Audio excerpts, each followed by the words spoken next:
how rankings shape lives in South Korea, quantifying everything from school to social progress. Once worked wonders for South Korea, now number obsession makes Koreans unhappy.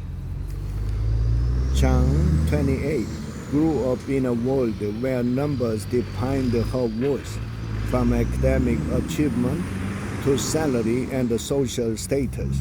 Her standing was calculated in terms of scores, grades, and ranks.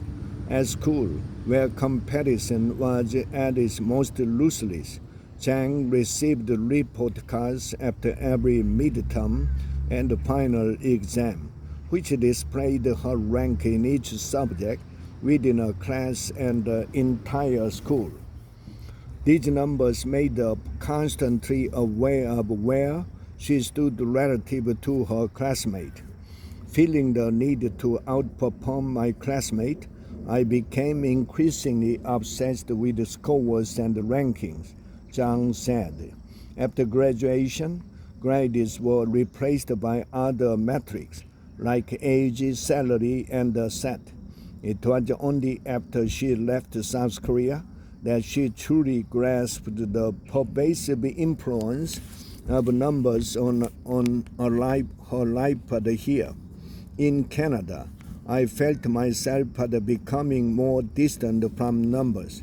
Chang, the author of an autobiographical book of essay titled Lost in Vancouver, told the Korea Herald. As someone who works in the field of education, Chang said she was impressed to find an education system that does not rely wholly on numeric evaluation to assess a student's performance.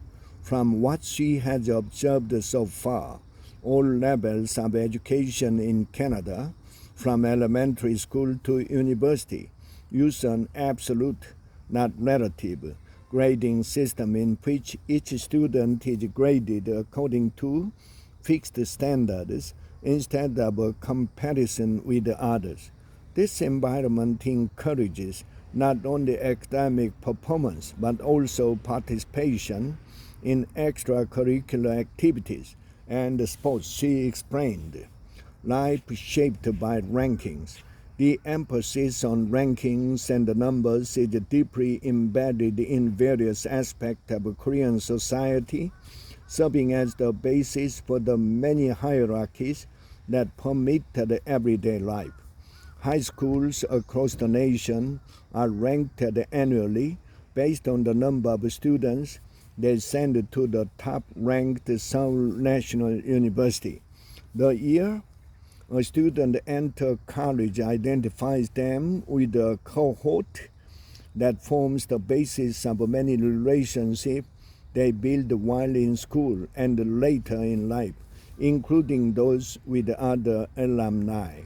For example, students entering in 2025 are referred to as the class of 25, and this designation determines their seniority or junior status when interacting with others from the same school. When cheering for Team Korea during the Olympics, as seen in this summer's game in Paris, the most widely used measure of Korea's performance cited in local media is the country's standing in the medal table. Music is no exception to this obsession with the numbers.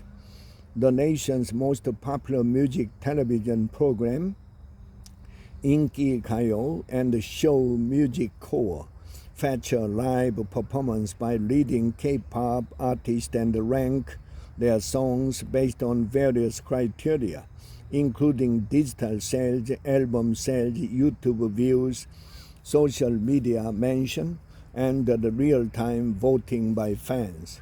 Although comparison is to some extent a human instinct, no country in the world loves ranking things more than Korea. This is because Koreans are so accustomed to competition. It is the soul of this society, said Kim, a professor in Chungang University's German Literature Department. and the author of multiple books on Korean society. From an early age, Koreans are exposed to constant competition and are conditioned to be mindful of how they rank in comparison to others, he explained. They see ranking and competition as something natural and desirable because it leads to progress and growth, he said. The reasons for this are deeply connected to modern Korean history. Drive of progress.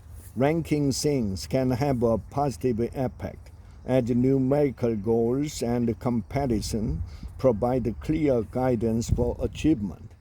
For example, setting specific sales targets or outlining action plans that include clear deadlines and percentage goals can motivate employees. Similarly, recognizing and rewarding top students can encourage their peers to study harder. This is the approach taken by Korea as a nation in its quest to lift itself out of post-war poverty and achieve prosperity, explains Kim, the professor of sociology at Korea University. Korea's remarkable development, as noted by the World Bank, of becoming one of the few countries that has successfully transformed itself from a low-income to a high-income economy, is deeply intertwined with numerical assessment. Sociologist Kim said that numbers were a convenient tool for leaders in managing national development. Administration have presented national goals in terms of key metrics such as the percentage growth of the gross domestic product, export volume, or per capita income. And even after goals were achieved, leaders have continued to promote them to the public in order to reinforce their own legitimacy. In particular, former President Park, an iron-fisted leader who ruled the country from 1961 to 1979, set numerical targets during each of his 5-year economic development plan, such as average annual economic growth rate and export increase rate. This emphasis on using numbers to quantify national development progress continued under subsequent government.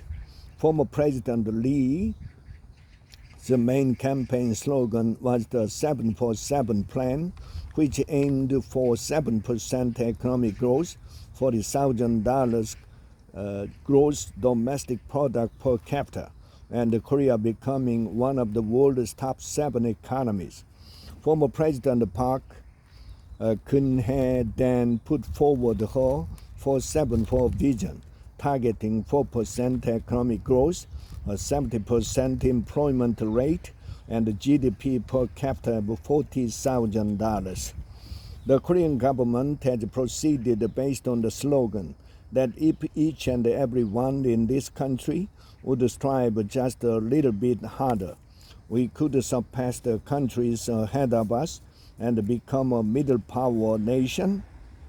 And with a little more effort, we could become an advanced nation, said Kim.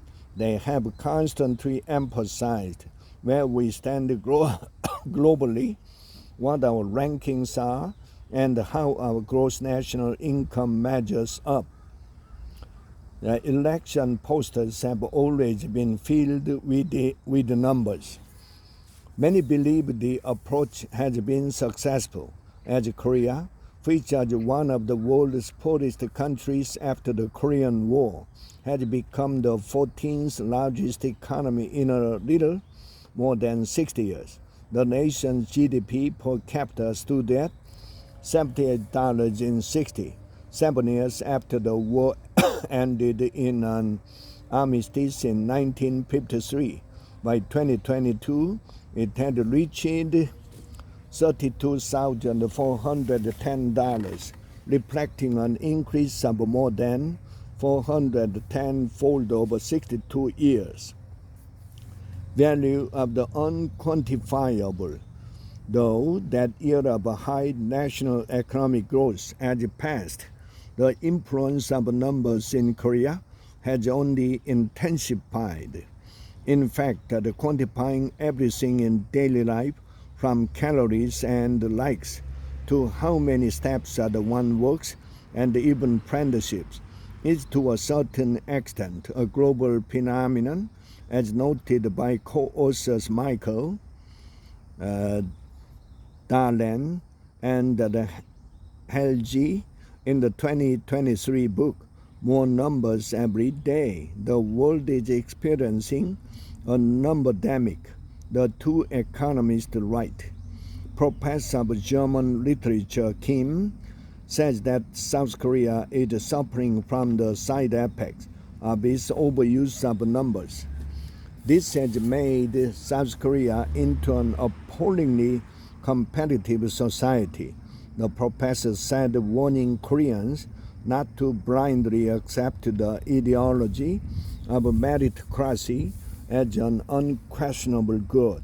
Sociologist Kim pointed out that the lack of diversity and the uniformity of lifestyles in Korean society exacerbated the issues associated with ranking. When people's preference for jobs, housing, schools, and fashion become more similar, it becomes easier to rank them. He used housing as a typical example. About 90% of Seoul's population lives in apartment buildings or other types of multi-unit housing. When individuals live in freestanding houses on their own land, it is harder to make the comparison. However, in the case of standardized apartment, by knowing the neighborhood and the size of the unit, one can estimate their approximate value and potentially their owner's asset, which has become a measure for assessing someone's status here. Koreans can roughly figure out someone just by asking a few questions. How old are you? Where do you live? Why did you go to school? Where did you go to school? And where do you work, he said. Imagine there were 1,000 different types of fruit in a fruit shop. It would be challenging to rank them. However, if all 1,000 fruit were apples, the comparison would seem much easier. You might simply compare their weight, sweetness, and size, he said. Some things in life, though, just cannot be quantified, he stressed. You can't rank happiness, well-being, satisfaction, art, music, or even rest. In some other societies, people seek satisfaction from within, he said, focusing on one's own values and self-assessment, whereas in Korea, they have been taught to find happiness and self-worth through external comparison. This reliance on comparison often leads to a heightened focus on measurable achievement, such as grades, job titles, or income. But it can also lead to less happiness, as people may constantly feel inadequate or anxious about where they stand in relation to others.